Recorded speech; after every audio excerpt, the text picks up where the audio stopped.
Awesome.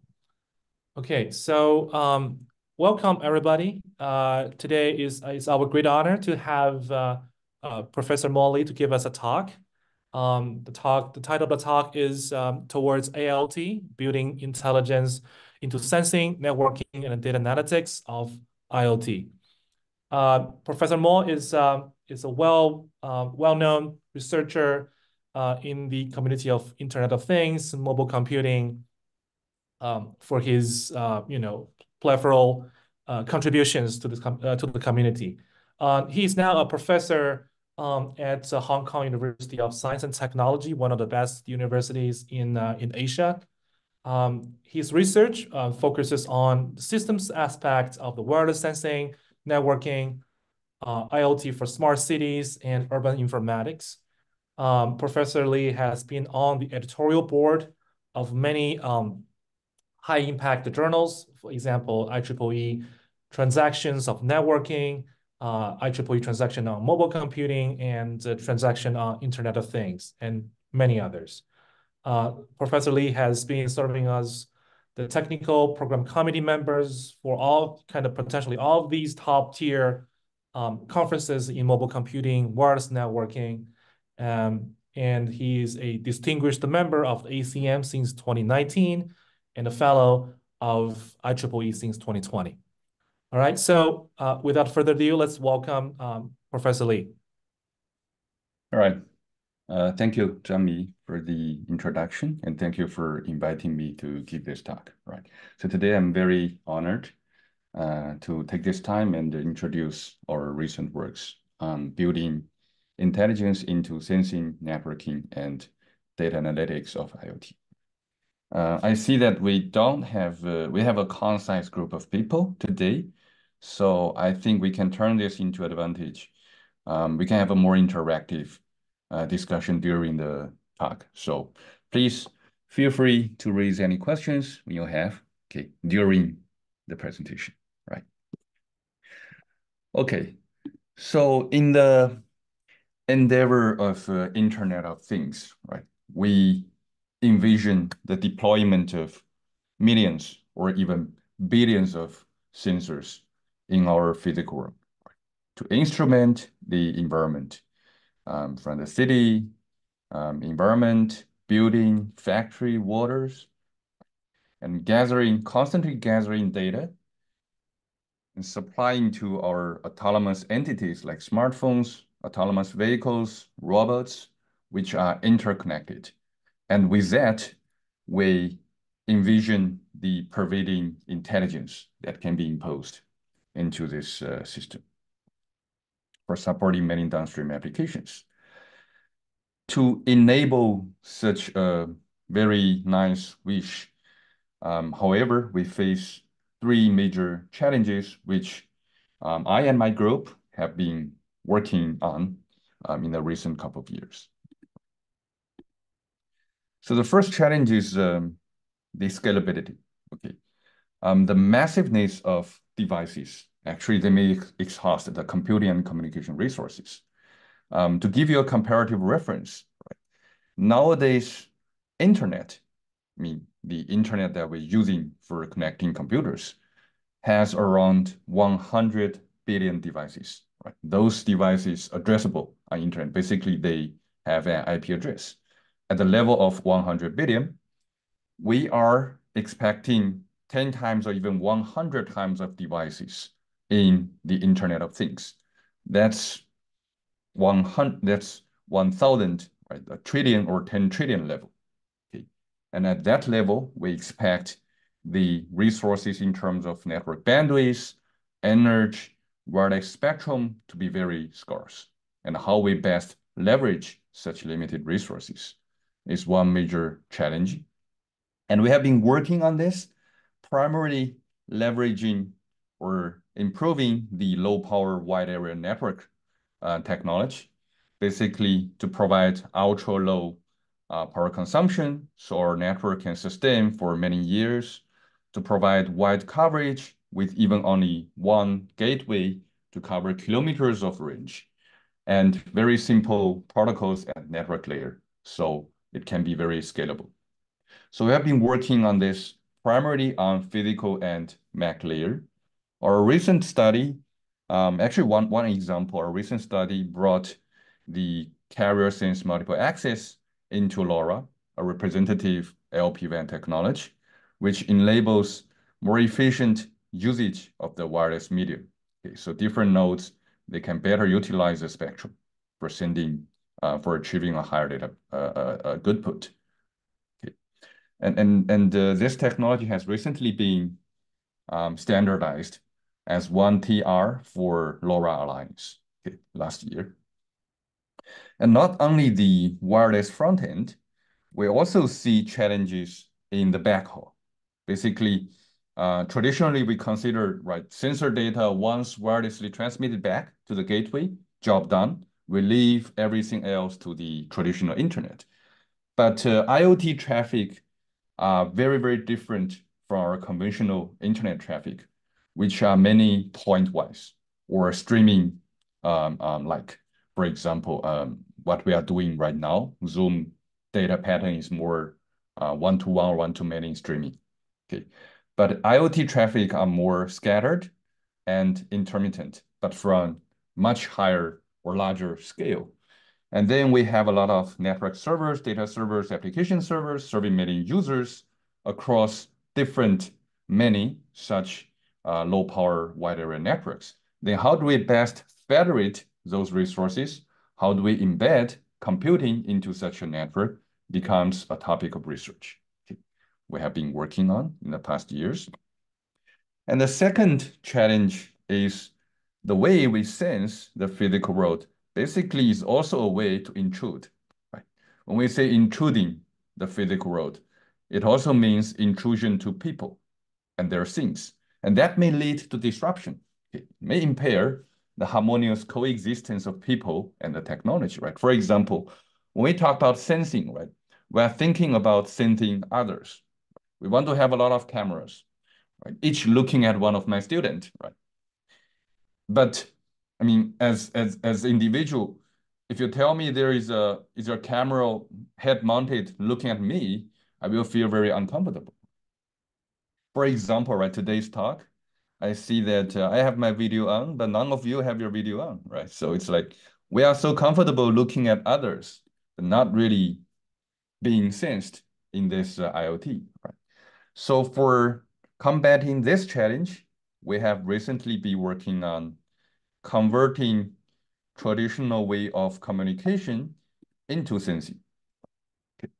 The key rationale behind is the way we do wireless communication basically is the transmitter transmits a signal which propagates as an electronic magnetic wave, okay, and it is picked up by the receiver, okay, and that's how we receive the signal. But the signal doesn't just go from the TX to the RX. It actually, once transmitted, propagates to everywhere and gets reflected by different objects in the environment. And then at the receiver side, actually what you pick up is the combination of the signals coming from all the different paths. We call it superimposed signal. And the different path distance of those paths and the directions of the incoming signal will lead to different patterns of the superimposed signal. And by observing how those signals behave, actually we can derive, okay, how many paths are there, what are their distance, we call time of flight, and where they are coming from. So those information can help us to basically infer the environment dynamics and as a result, the motion of people or objects. So primary signal processing tools like channel frequency response basically tells us different frequency waves are time offset and attenuated differently. And they can actually derive the power delay profile, which is also called channel impulse response. Basically, it characterizes when you send the impulse signal and when and how they will be received by the receiver side. Right? It's like echoing, basically. When you say something like, hey, and you get echoes of, hey, hey, hey, hey, hey, hey, right? Things like that. And basically tells you how many paths are there and what are their distance. And those information could be used to infer the environment as well. And when we have multiple antennas, then comparing the delay of signals received by each of those antennas, we can actually infer the angle, the incoming angle of the signal path. And with that, we are able to track, right, the reflector essentially. For example, a human being. And combining all those information, we are actually equipped with a toolbox, right? We can leverage to derive locations, to track objects, to infer activities. This is how we use conventional signals for transmission, for data communication, and repurpose it for sensing. But today, I'm going to focus more of my time to introduce the third challenge. Oh, I'm sorry, but before that, let me play a video which shows some example system that we developed. So this one is like using the wireless signal for detecting the fall of human being. As you can see, this videotape basically is just used for reference. Our system actually only uses the Wi-Fi signal and its variation to derive there is a falling event. And this is another example showing how we can convert the wireless signal into a way to sense the hand movement. Basically, when you're playing with different hand gestures, our machine learning-based model can convert that signal into your skeleton and the variation of that over time. So basically, those two examples shows, I hope that gives you a taste of what we have been working on in this direction. But today, I think I'm going to focus more of my time in introduce our research effort to deal with the data. Okay. You may used to think, right, the advantage of IoT is the abundance of the data it can generate, right? It can provide for us to analyze. But sometimes it is just overly abundant and becomes excessive. And that may set obstacles for our downstream tasks. For example, that may impair our knowledge generation, building machine learning model, and generalize that model across different users, different environments, or for different cyber or physical engineering systems. Okay. So the heterogeneity of the data impair such knowledge transfer, right? For example, you may have data of the same nature, for example, inertial measurement, like your acceleration, gyroscope you're turning, those kind of data, but connected from different devices, for example, mobile phone versus smart cars versus robots, and across different scenarios, like in the indoor environment, in a transportation scenario, or in the factory scenario. As you can imagine, although they are of the same type of data, but with different devices and under different use scenarios, they could be very different in terms of their pattern, in terms of their distribution, right? And naturally, training a model, say a machine learning model for classifying events might be effective for where you train the data, but when we migrate it for solving similar tasks in a different domain, it might not work. Example, you train an activity detector or classifier with a mobile phone carried by a human being. The model may not work for autonomous vehicle, right? With its road condition, its moving pattern, and its usage scenario, okay? Because the data distribution could be so different. A natural way or an intuitive idea to solve it is we have abundance of data, right? Let's just use some label in the autonomous vehicle scenario, and let's fix the model, calibrate it, or retrain it so we can make it useful, right?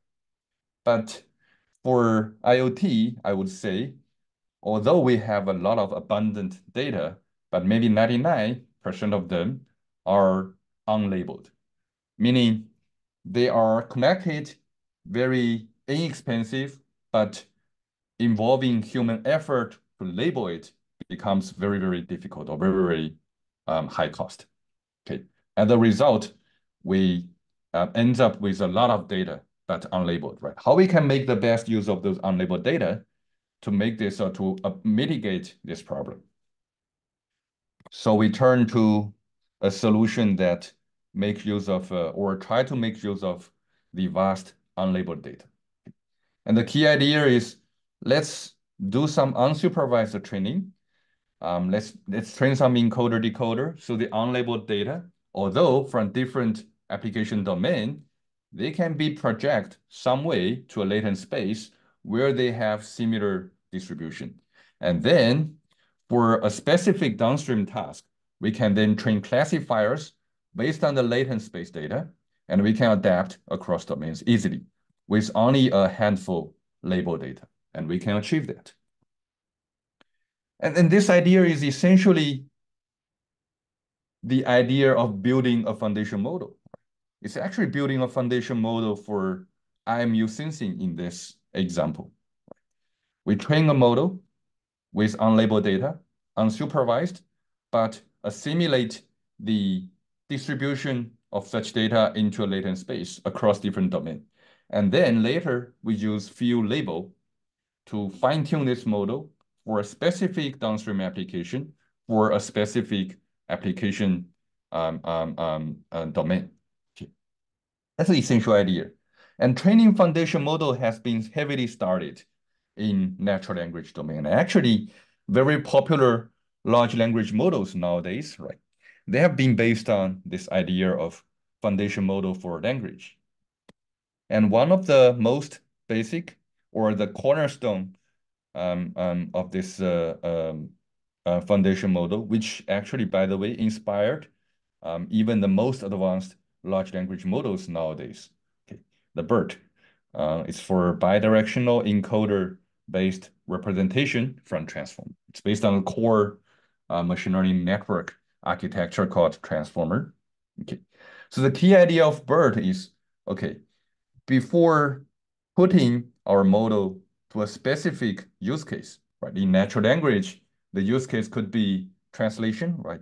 I want to translate English into Chinese, or generating stories, right? When I try to generate, like what they're doing with the ChatGPT, when I'm trying to generate dialogue, generate text.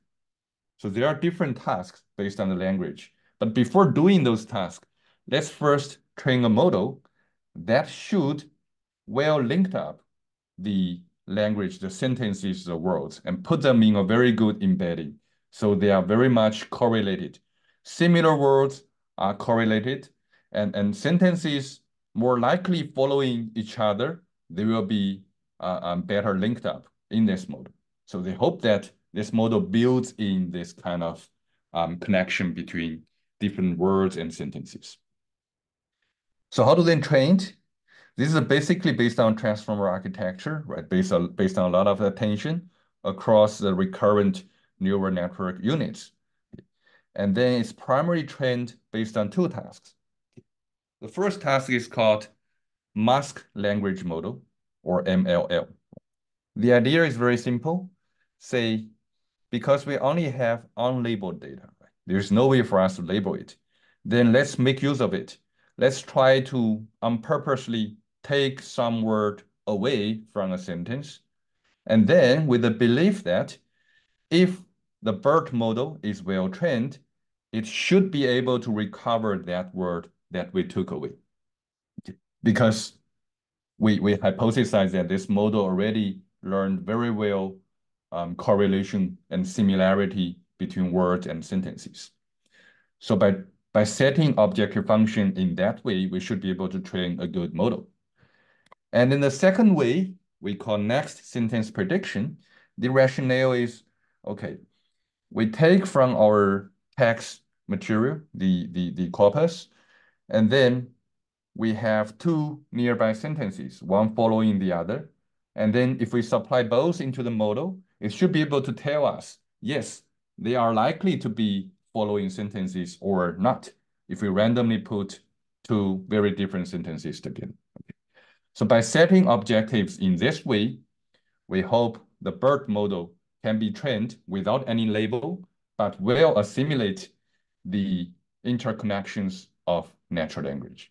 And this is how we built a foundation model for natural language. And very naturally, right?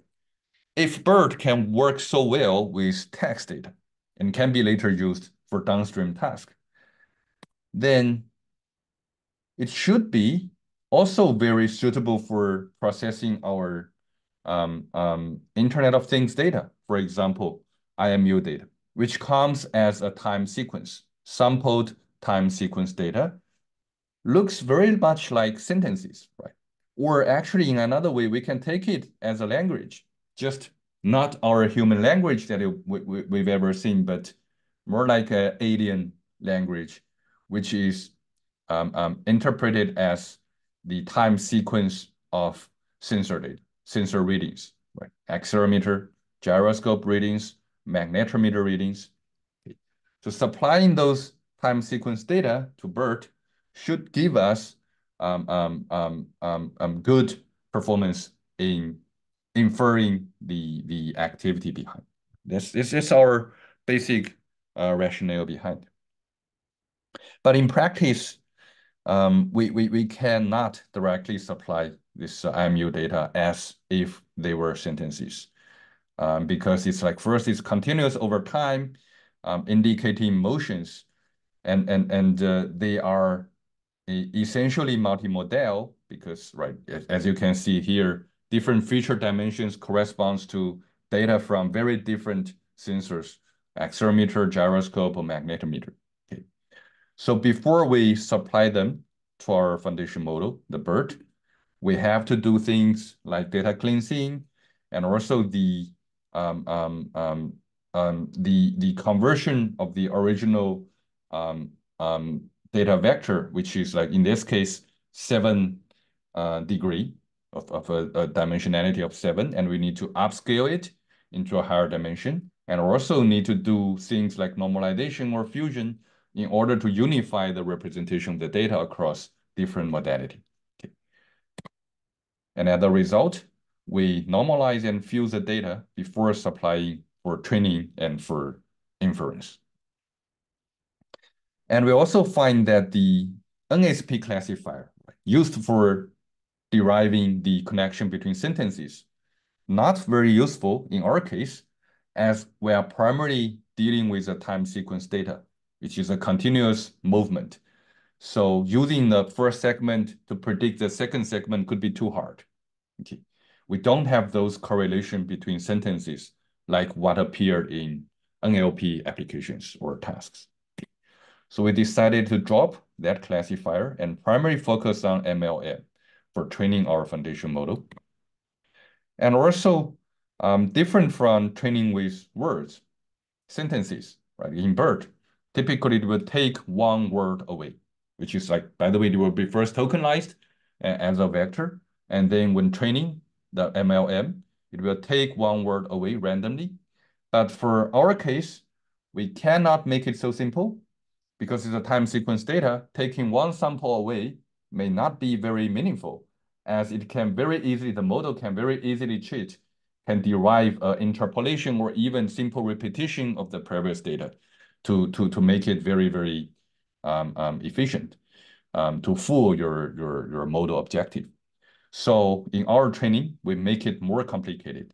Basically, we take away multiple samples across a time, and we use a random geometric distribution to decide how many samples that we are going to take away. Mimicking in practice when we miss the data collected from a duration of time. Okay. And then we let our model, we train our model to recover those missing data, and in a hope that it will capture the connection of those continuous movement collected, sensed from across the time. And then finally, right, we hope our model can run on mobile devices. And that means we need to significantly reduce the size and complexity of our model.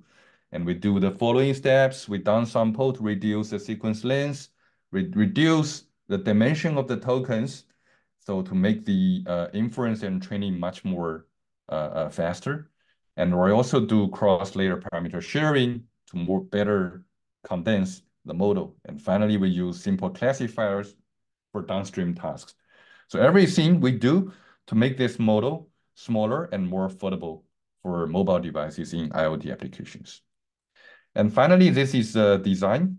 As you can see on the left, it's primarily unsupervised training processes where we take the original data, we mask random places of the data, and then supply it to a transformer structure, okay, with a multi-head attention. And then finally, we learn this model which can well project the original data into the latent space. And with that, we can very efficiently and accurately recover the masked missing data. After rounds of training with a lot of unlabeled data, the model stabilizes, and then we can use that model as an encoder to project whatever labeled data into a latent space, and then build specific classifier based on the projected data in the latent space. And with the help of this foundation model, we can very quickly adapt to a specific task on a specific domain. And as you can see in our experiment, we see a great performance improvement, especially when we have only a small portion of labels.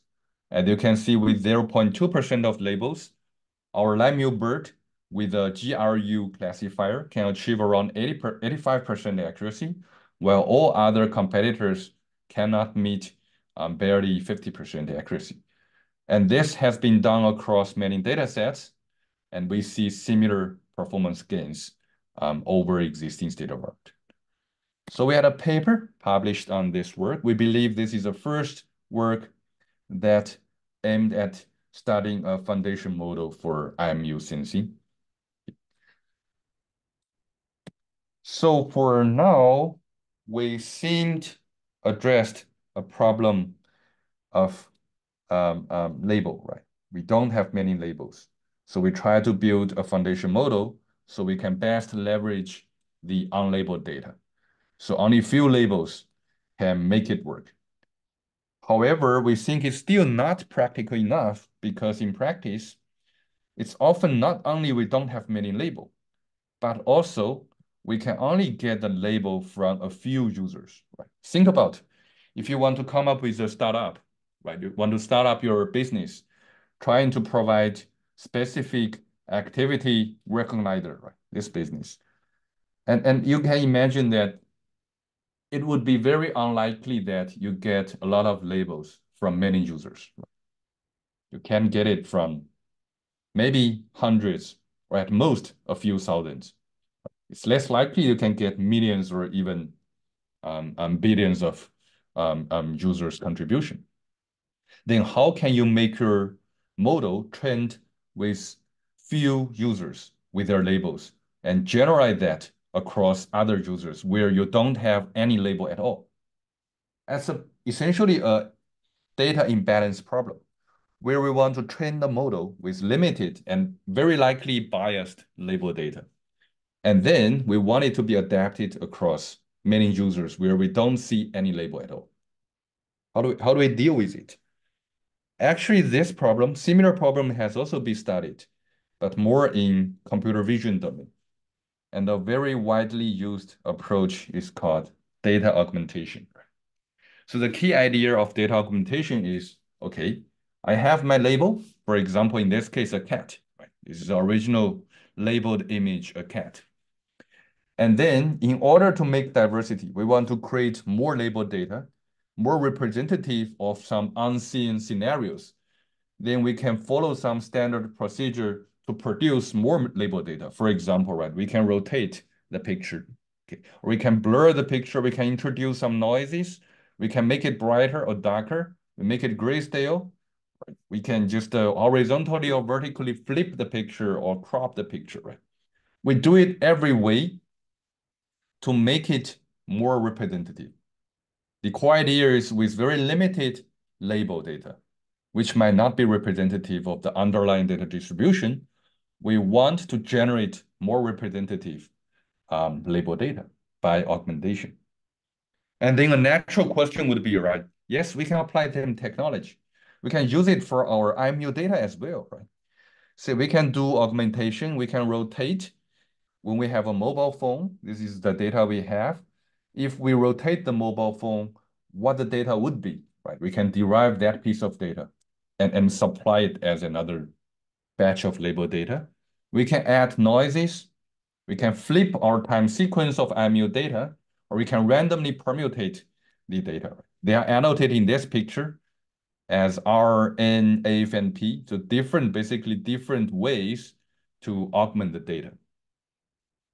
But as you can see from this picture, basically says that even you do augmentation, you don't really improve your performance in many cases. And actually, you may even get jeopardized, I mean, even worse performance.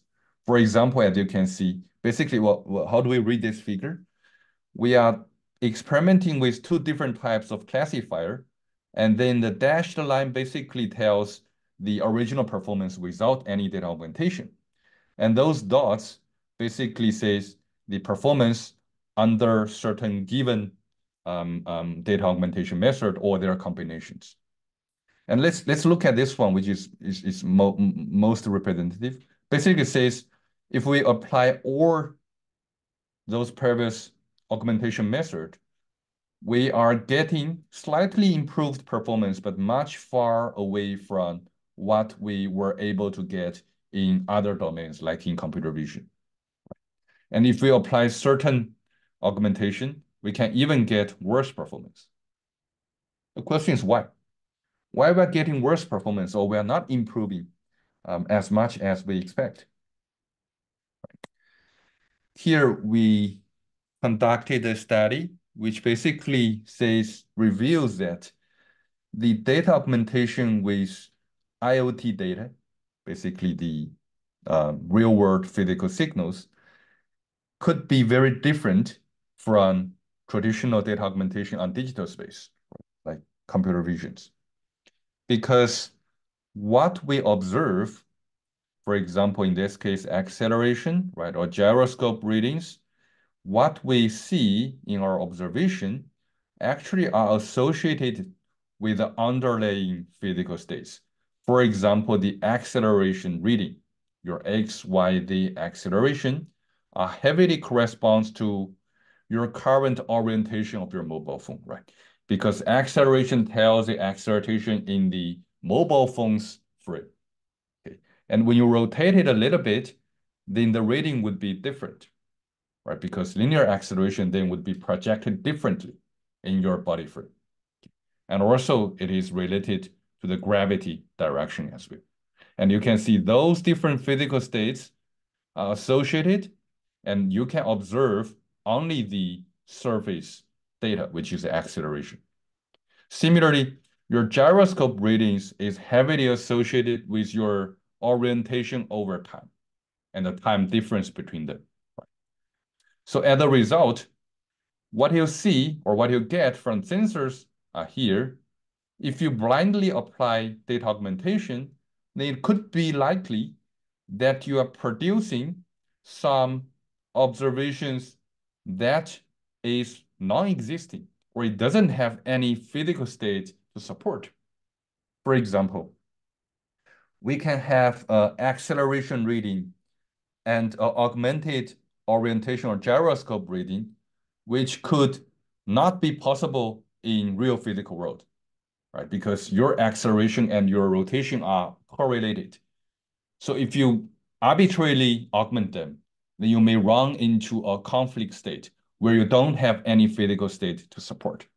And that is a primary reason. If you simply do augmentation like flipping the data over time, then you may end up with such a situation. We call this physical embedding. And then basically our work says that if you cannot identify a physical embedding between your augmentation, then your augmentation may be questionable. And based on that, we classify the data augmentation into different types. Based on whether or not it has a physical embedding, then we can classify it as a flaky data augmentation, which corresponds to no physical meaning. For example, simply flipping the data over time. Or it could be approximative physical. It does have approximative physical states or accurate or complete physical states. And based on that, we can classify our augmentation as complete augmentation or approximate augmentation. For example, if your rotation is a way to mimic sensor data when mobile phone are in different orientation, and that is a complete data augmentation because it has a well-explainable physical state. But upsampling or downsampling of the data has a very good physical meaning, but it is depending on some unobservable physical states, so we call it approximative data augmentation. And then in our machine training, model training process, we are primarily making use of those data augmentation with physical states. And we are using the approximative and complete augmentation in different ways to get the best performance. And we're not using any flaky data augmentation at all. And the result, we get a much improved performance. And today, due to the time limit, I'm not going into the detail, but we have a paper reporting all those results, which was published in last year's Mobicon. Okay. And following this thread of study, we further devise a machine learning process where we try to learn the model from one domain and then try to generalize it to other domain where we don't have label data and we don't even have unlabeled data. We want to make it completely generalizable or adaptable. Okay. Primarily leveraging contrastive sensing technologies. And we have a paper on that, which is in submission, and I'm not going into the detail today, also due to the time limit. But today, I want to use the rest of the time to talk about some of our most recent research, which is to leverage the large language models. Okay. I believe every one of you should have, I would say, at least heard of, right?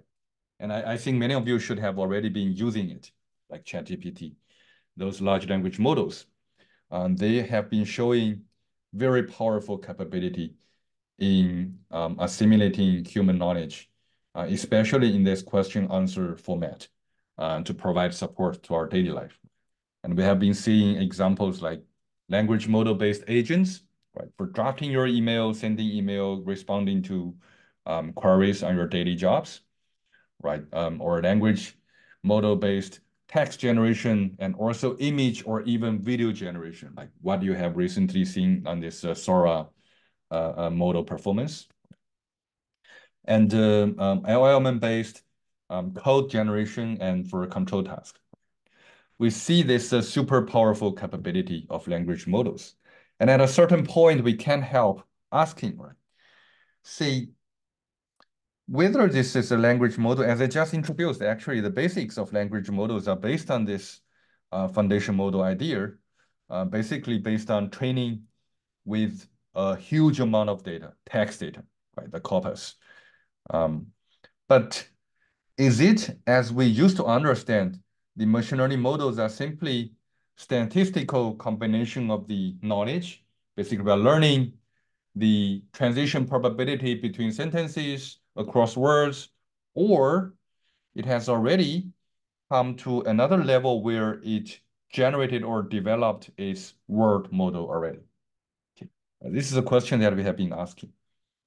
It's merely learning the statistics or actually through this process, right? Learning words, learning the connection of sentences, and they are learning actually the connection of concepts and knowledge, right? Are they already there?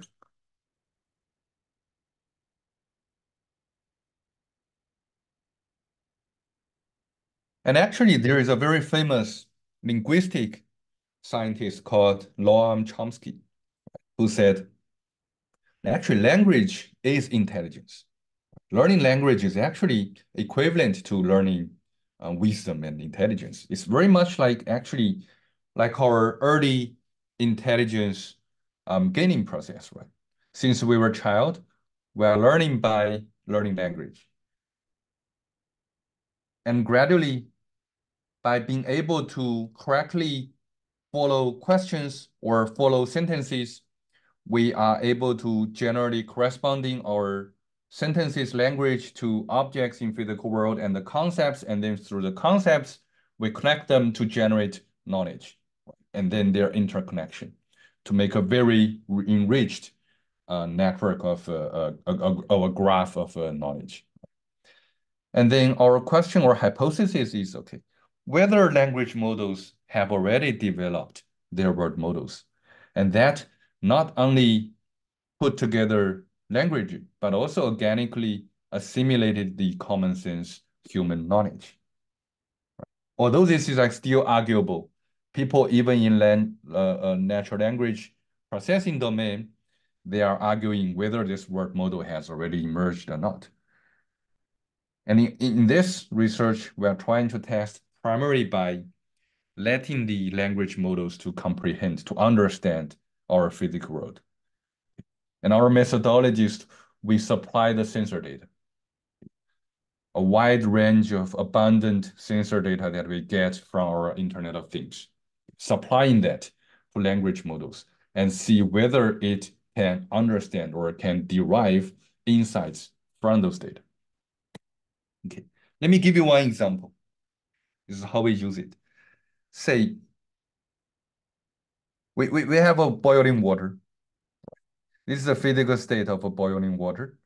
And through sensing instrumentation, we are able to measure the temperature, translate into digital signal, and then textualize the signal, right? Give a label, say 99.4 degree.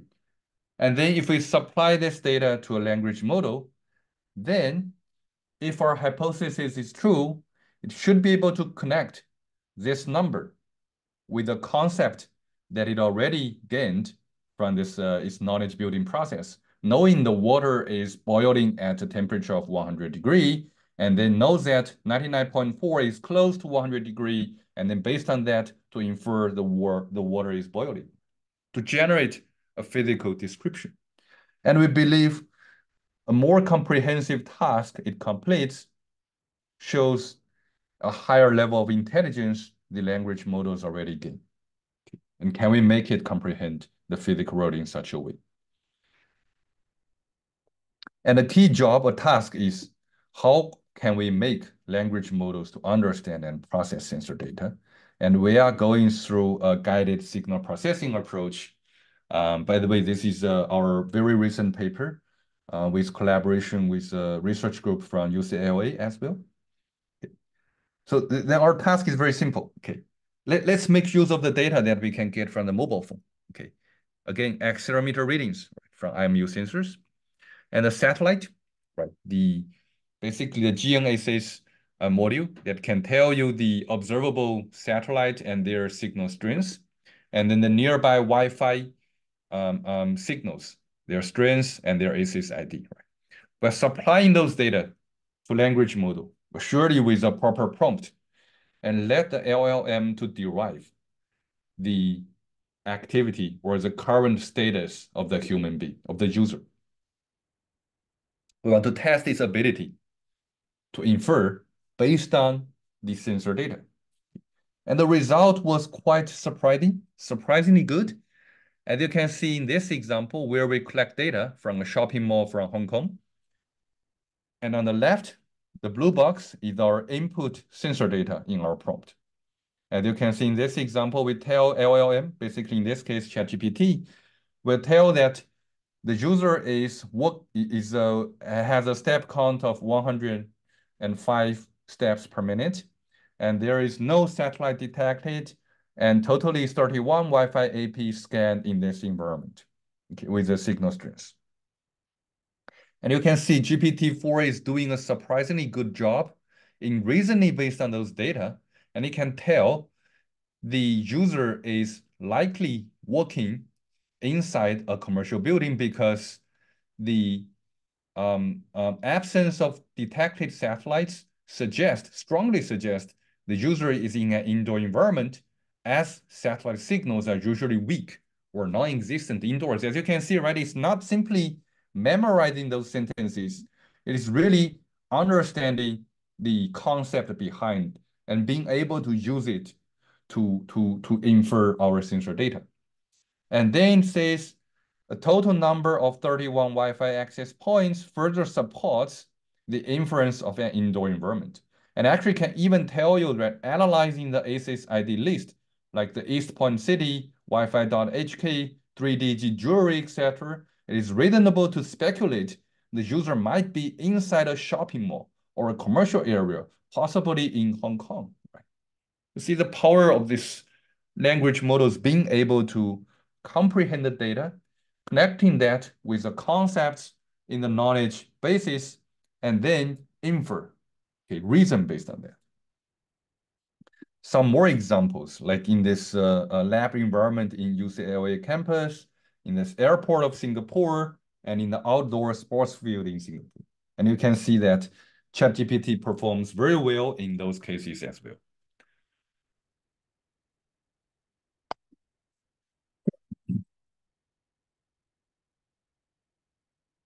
To quantitatively evaluate its performance, we have to really just now those examples show its superpower, but it's hard to quantify its performance. So in order for quantifiable comparison, we simplify the task into two, measurable. One is to detect the motion status of the human being. The other is to detect the indoor or outdoor status of the human being. And you can see that leveraging ChatGPT 4, we can get very good performance, right, compared with ChatGPT 4.3, 3.4, 3.5, sorry. And the way we prompt it, okay, with only a given task or with further infused expert knowledge and further with examples, we can get improved performance. So basically how you prompt the language model also matters in these cases. Okay. And then a further question, right? Just now we show this superpower of this ChatGPT in interpreting the textualized signal.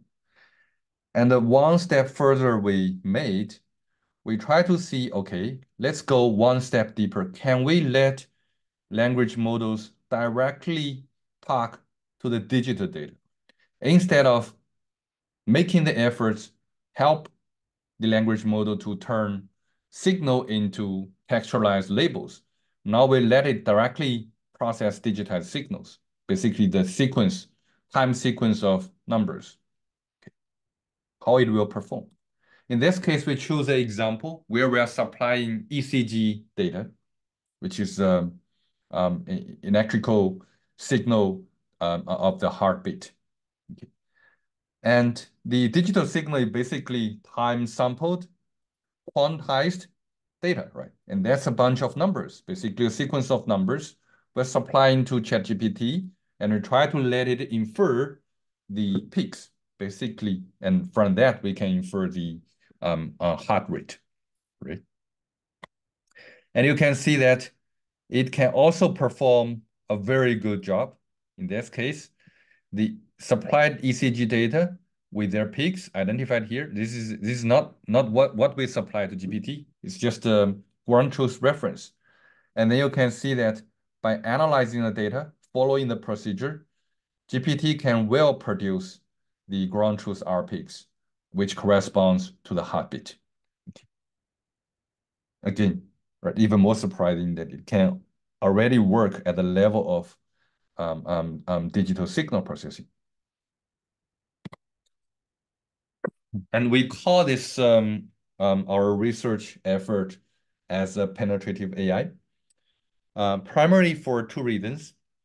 First, because using the IoT sensing, we are trying to penetrate into the physical world, right, at different levels with a textualized signal and further with digitized signal. We can let the LLM intelligence penetrate into our physical world to support useful applications. And also this penetrative AI shows the insight, the penetration of language models in generating insight. Okay. And that's why and how we name it penetrative AI. And we see a great potential of developing this penetrative AI. So first, it's a very simple deployment of solutions that you can see in our examples. We are directly interfacing with language models by supplying those original data without too much engineering around it. And it's highly generalizable. As you can see, it's a very good few-shot learner. The model doesn't need heavy data for train, and it can be generally adopted across users, across domains. And it's naturally explainable, right, with assimilated human knowledge in the language model. The reasoning process, the steps are very clearly given when deriving the result, and it's intrinsically very good in processing fuzzy logics.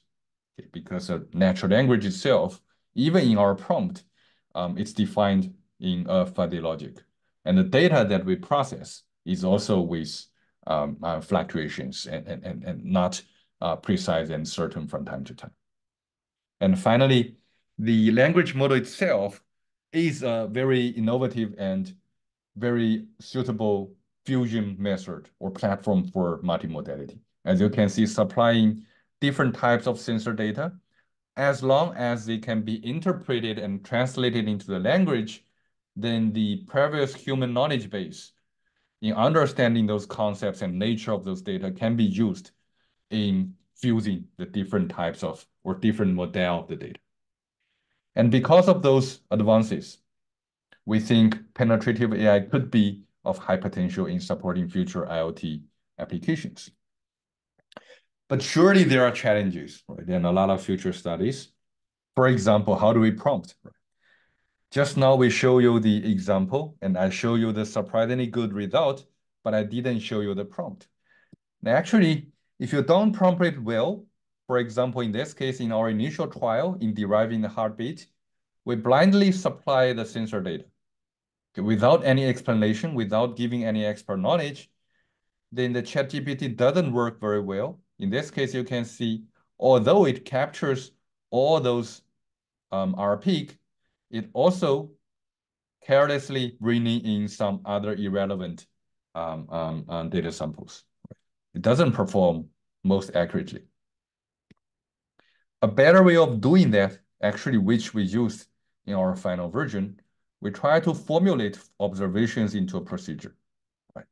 For example, in our prompt, we tell ChatGPT that, well, this is a way that you should use to look at the data, right? In order to pick up the peaks, you should perhaps first access the overall range of the signals. And then based on that, you try to identify initial lower value and a subsequent significant increase. Okay. And then finally, you select the highest values from those subsequences as the R peak. Okay. So basically, this is what we put in our prompt. And following such a prompt, ChatGPT performs much, much better in processing the data. And what you see here is actually an algorithm, right? It is an algorithm described in steps, just it is a fuzzy algorithm expressed in natural language. Very different from traditional algorithm which we devise with certainty and with precision. And here it allows us, human being, to use very fuzzy language to define a procedure, rough procedure, and ChatGPT or large language models can easily follow. And then based on that, we set objectives and we express those expert knowledge as natural language algorithms. And then finally, the ChatGPT works much better in giving a much higher accuracy.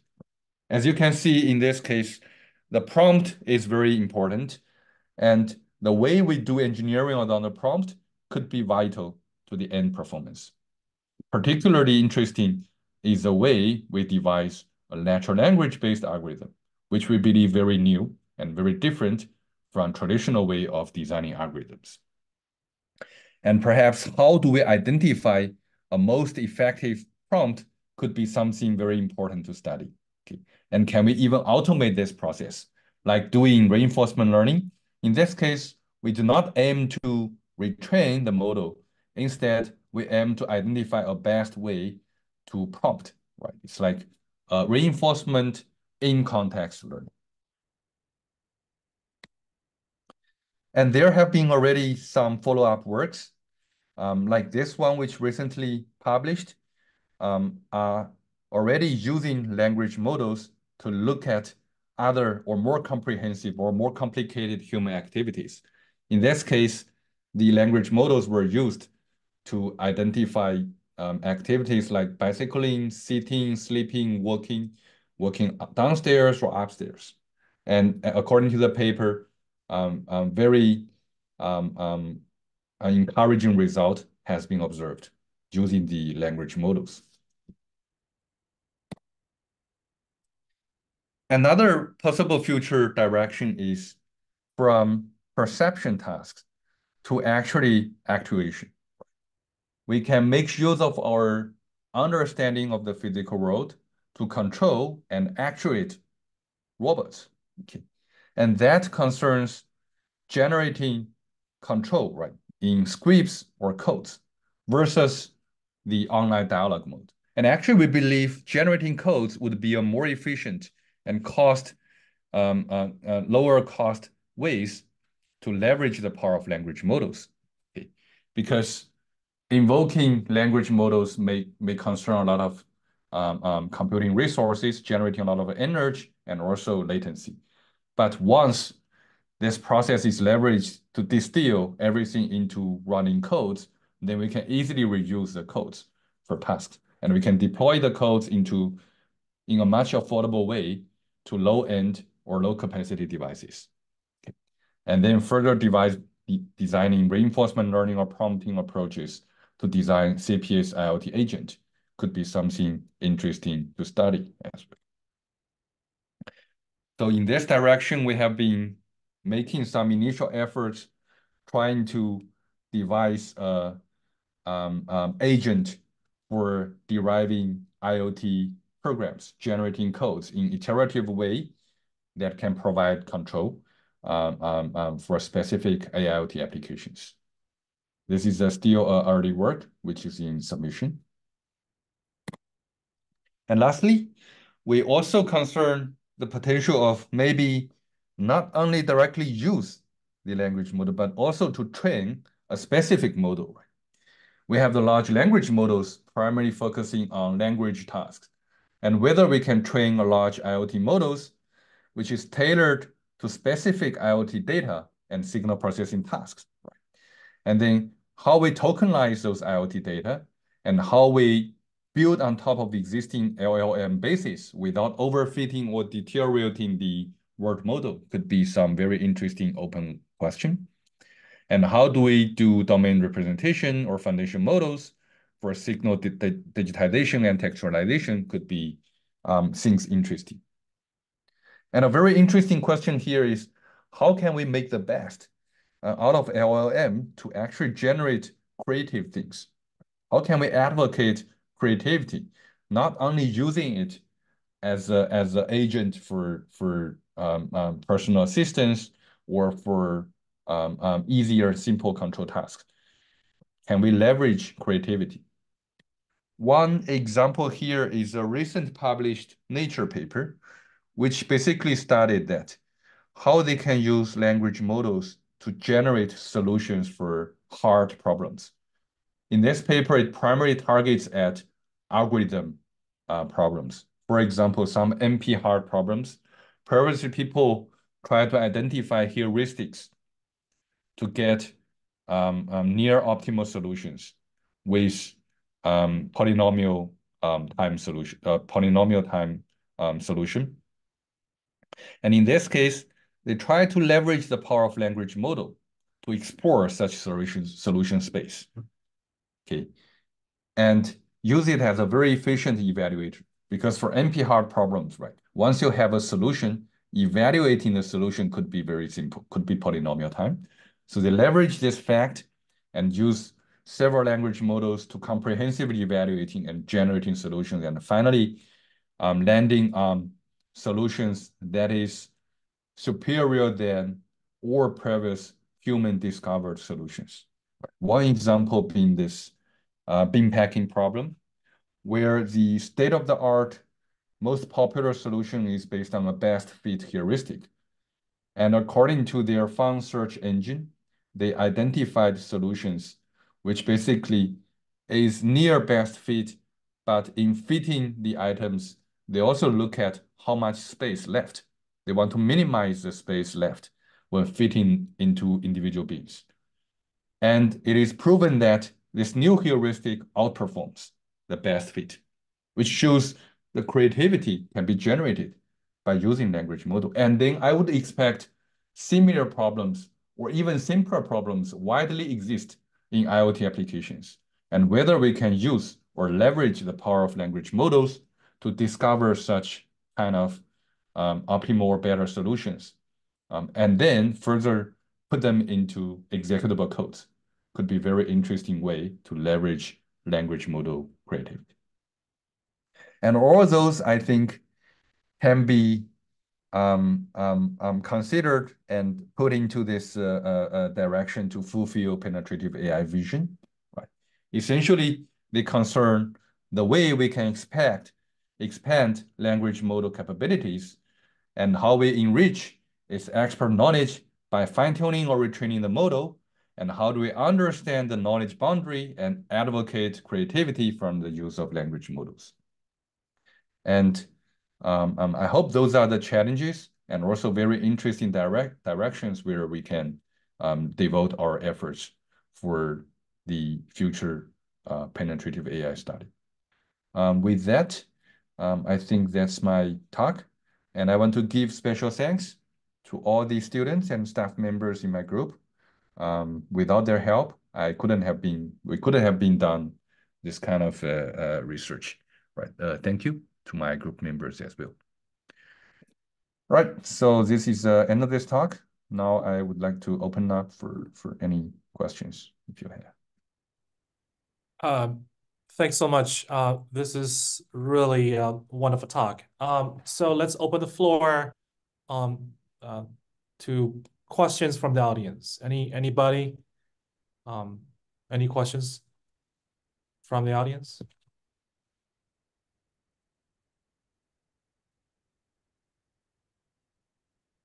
I do see somebody raising the hand. Please go ahead, Tony. Oh, okay. Well, thank you so much for the talk. This was very, very interesting. So I was curious that as you begin to integrate IoT into large language models, how much of hallucinations have you seen applying like this domain on large language models? I'm kind of curious on that. Yeah, it's a very good question. Actually, it depends on different tasks. And also it depends on the specific language model that you are using. Based on our experience, ChatGPT-4 has significantly lower hallucination compared with other language models like GPT 3.5, and also I think we also tested with Llama too. Okay, GPT-4 is significantly better. And this is one aspect, the model. And second is how do you do the prompt matters a lot. There are different ways you can follow chain of thoughts. You can follow kind of finite state machines, different ways or role playing. There are different ways and strategies that you can play with in interacting with models. And that matters a lot. And you can see that if we use a natural language interpreted algorithm, then it prompts to be easier for the language models to capture the task and then generate appropriate answers. And the third factor, I think, is the nature of the task itself. We see significantly lower hallucination when the task can be easily or fully represented by natural language.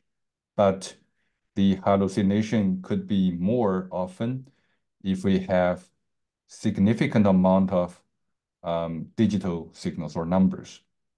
And especially when your prompt is very long, the language model may lose focus and then prompt to reject the task, either reject the task or hallucinate. Right. That's a general answer to your question. Okay, thank you. And just trying to close it off on my side, um, you mentioned the importance of prompt engineering. I myself, um, I'm working on using a large language model for a specific task. What kind of resources will you point for me to kind of look into how either you or others are using prompt engineering techniques to get higher accuracy whenever you're dealing with this multimodality um, aspects. So, Yeah. I think two ways or two channels. The first is more conventional academia way. There have been already a few papers reporting progresses or experiences in this penetrative AI direction. I think including some of our papers. And this is one way. And also, I think not only the papers for IoT domain, but there has been a large body of research in natural language processing. There is a specific topic to study how do we better collaborate with language models as agents. Okay, so there's a large body of academic research. I think those papers could be some point of start for you. And the other channel, the other way I would say is engineering. There have been some engineering practice. There are tools like even for OpenAI itself, it opened up a tool, right, for you to devise your own language model agents. There are some examples and also instructions on how you can build. And also there is Auto GPT, which is primarily a way that you can turn language model into agent. And then how do you prompt and how do you automate the prompt and how do you further build a finite station to automate the things. I think that's also something that you can put your hands on and you can have a very vivid experience to basically get yourself started. So I think primarily two ways you can read academic papers on this area. There's already a large part of them, and you can put your hands on by practicing with those engineering or industry products. okay, awesome. Thank you so much. Right. Thank you. Thanks, Tony, for the great questions. Anybody else from the audience? This is really a timely talk because I think everybody realized that the importance of the large language models, but now, in the world of LLT, we can leverage this power of large language models as well. Well, I do have a question. So, I think we mentioned about, I think one is, prompting the large language models using, for example, try to figure out whether the large language models can understand IoT data, for example, the ECG example.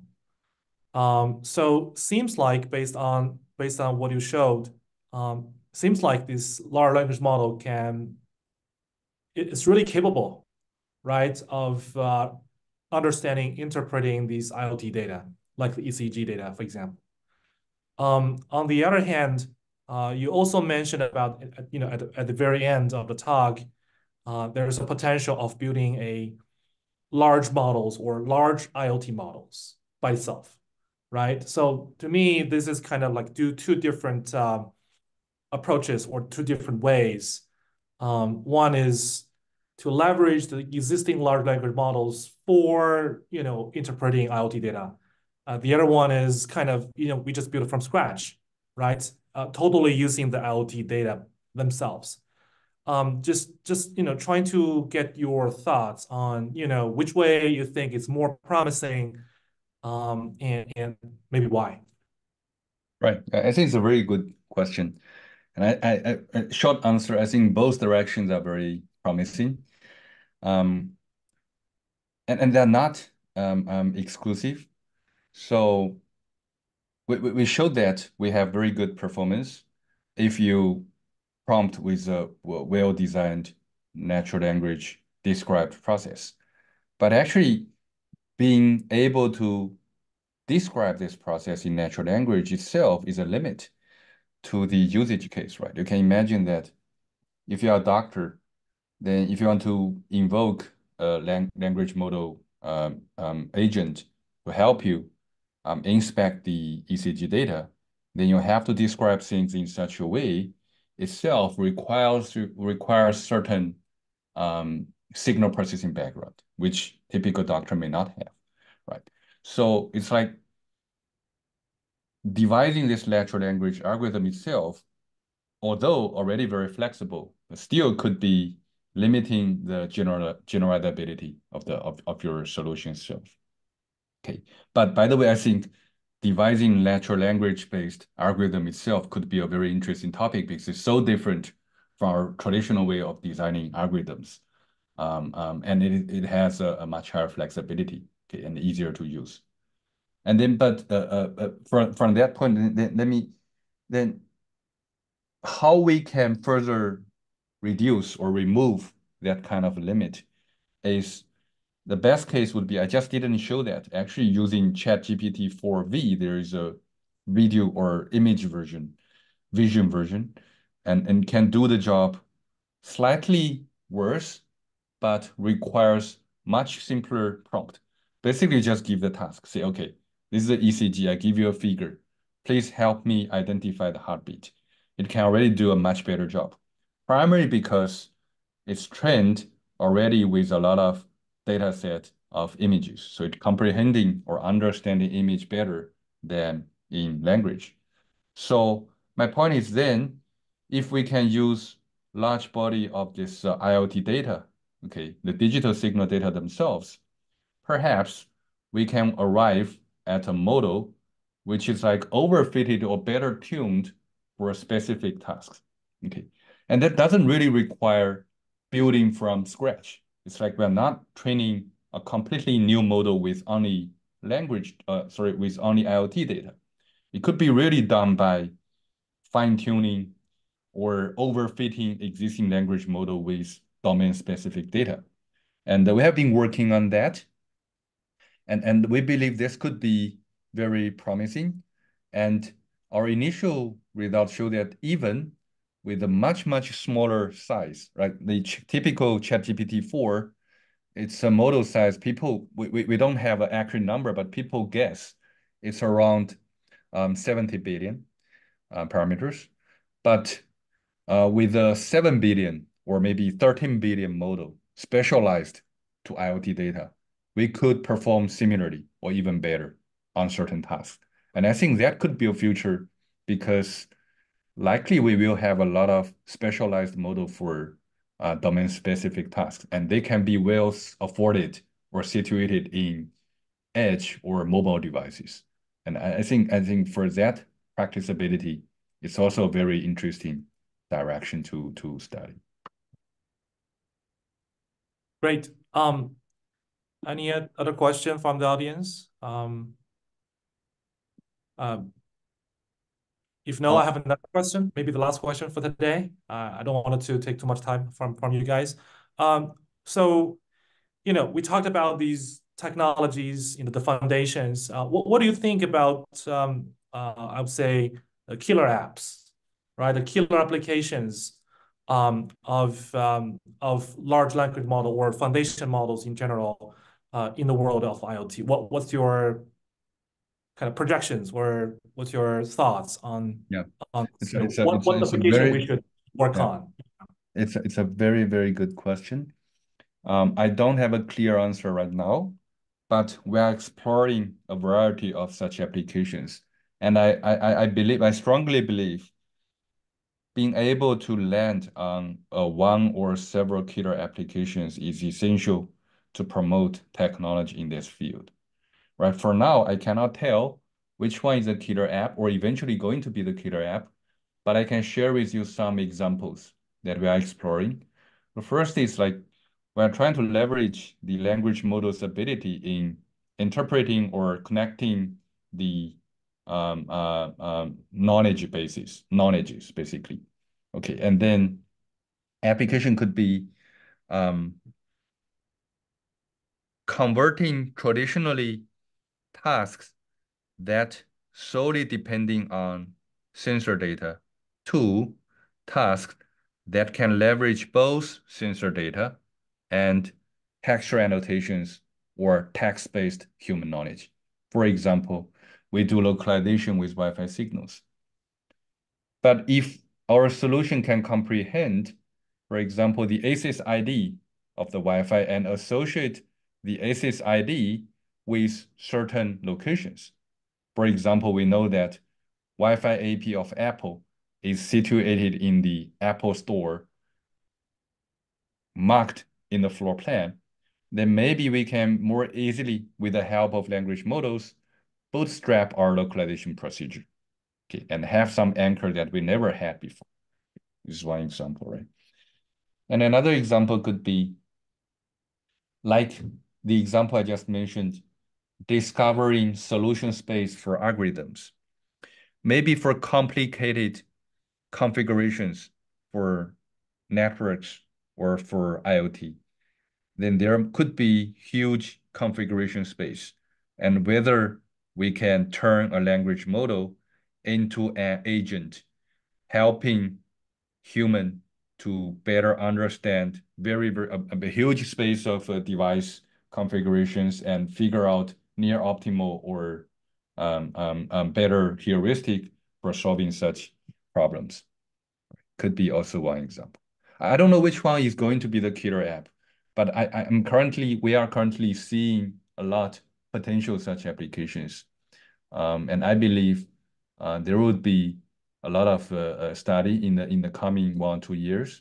People are actively looking at solutions for different applications, and I believe there would be very interesting and useful applications for this penetrative AI. Fantastic. All right, so thanks again for Professor Molly from Hong Kong University of Technology to give us a wonderful talk, especially on this timely topic on large language models for IoT and penetrative AI. Let's thank him again, and thanks so much for coming, and we'll see you guys next time.